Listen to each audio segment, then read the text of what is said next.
মৃদু হাসি তখনই আসে যখন আমরা মানবিক কাজ করতে গিয়ে হতদরিদ্র, অসহায় এবং কোনো প্রতিবন্ধী ব্যক্তিকে আমরা দেখতে যাই বা তার চাহিদা অনুযায়ী কোনো কিছু পূরণ করতে গিয়ে আমাদের সাধ্যমতো চেষ্টা। এবং প্রবাসী ভাইকে আমি স্যালুট জানাই।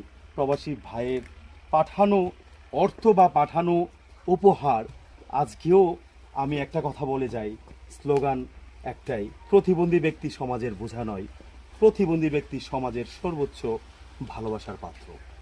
আজকে একটি উপহার যা প্রতিবন্ধী ব্যক্তির ধারণ ক্ষমতা, শয়ন ক্ষমতা এবং ধারাবাহিক জীবন চলমান, টান দেন সেই চলমানের যন্ত্র হুইল তুলেন। চেয়ার। আমরা একটি নতুন হুইল চেয়ার, মাশাআল্লাহ, মাশাআল্লাহ। মাশাআল্লাহ হুইল চেয়ার আজকে আমাদের মাসুদ ভাই একটু মাঝখানে দেন। মাশাআল্লাহ, মাশাআল্লাহ। প্রতিবন্ধী ব্যক্তি সমাজের বোঝানো এবং প্রতিবন্ধী ব্যক্তি সমাজের সর্বোচ্চ ভালোবাসার পাত্র হিসেবে আমরা আজকে মানবিক টিম চলে এসেছি মানবতার ধার প্রান্তে মানবিক হুইল চেয়ার নিয়ে।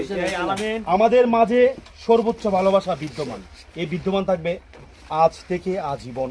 আমরা যতদিন পর্যন্ত মানবিক কাজ করে যাব, মানবিক টিম হবে, সেই ততদিন রবে আমাদের দেহে